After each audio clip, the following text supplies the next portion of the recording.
I want to encourage everyone who's a member of staff, an employee at a business, to take their pension as seriously as they take their wages, and to look at this when they go at a job and go, what's the match contribution you're offering me? Who's the provider? And then once you're in that scheme, go, what is the default fund? And should I be moving out of this into something that suits my risk profile? Because that simple decision alone, no more money, could double the amount that you end up with. Absolutely. Yeah. And you touched on something other thing is worth just staying on. I agree with everything you said. And that matched contribution thing is really important. Something some employers choose to do is to say, well, these are the default contribution rates, Damien, but if you put in an extra 1%, I'll put in an extra 1% or even an extra 2%. I want to motivate you to put more money into your pension. And I will go on that journey with you. And if you put more in, I'll put more in on top. And that's worth doing. I miss that so much. Yeah. As a self-employed person now, I get my own benefits with pensions around corporation tax, but there's no one doubling my money or giving me a match contribution. I always worked at pretty terrible employers around pension contribution. It was always like the statutory basics. Yeah.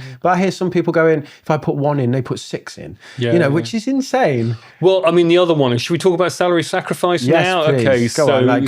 How can people understand the different ways that money goes into a pension?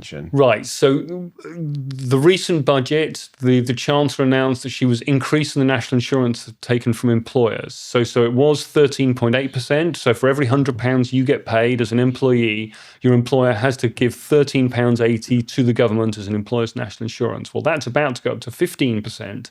So for every £100 they give you, they have to give £15 to the government. Well, what you can do, and some very helpful employers do this, is they'll say, well, look, I want you to pay me £100 less, and I want you instead to put that £100 into my pension for me. That means I don't pay any income tax on that £100, and I don't have to pay any national insurance on that £100.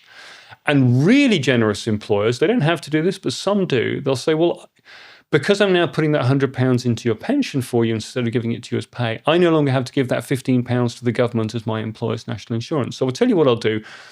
Because it would have cost me that £15 anyway, because I'm a nice guy, I will give you that £15 into your pension. So instead of getting, let's say you're a basic rate taxpayer, £100 in pay means 20% tax, that's £80, plus the national insurance I've got to pay on top of that as an employee, right? So instead of that, I could have £115 paid into my pension.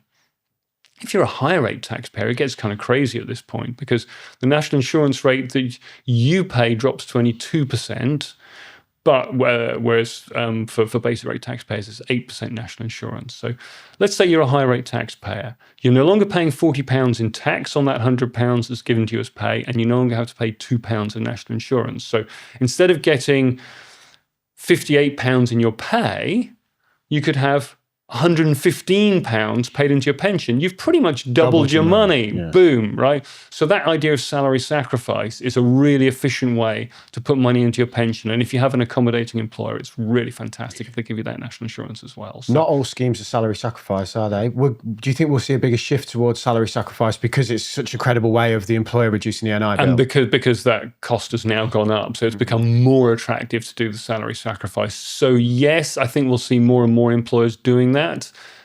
It wouldn't surprise me if the Chancellor thinks about what she did back in the budget and increased the national insurance rate and says, hang on, I'm going to ban people from doing salary sacrifice. And it'd be quite complicated to do that.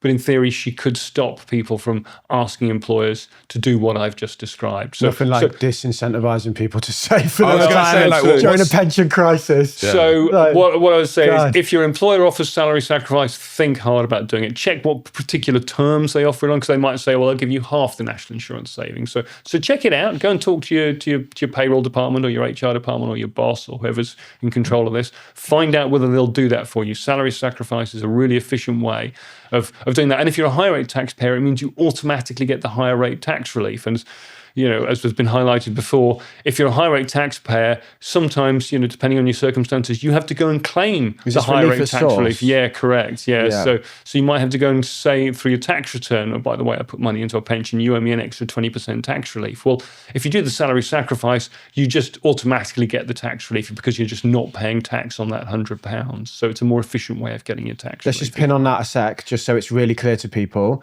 If you walk into your HR department and you speak to them, you go, how is the money paid into my pension? Yes. If there's salary sacrifice, you're getting this benefit, and you might then go, okay, well, what happens to the NI you save?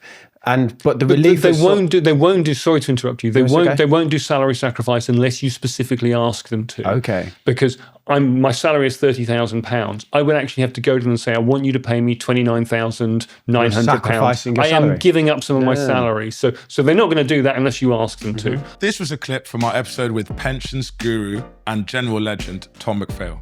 To watch the full episode, click right here.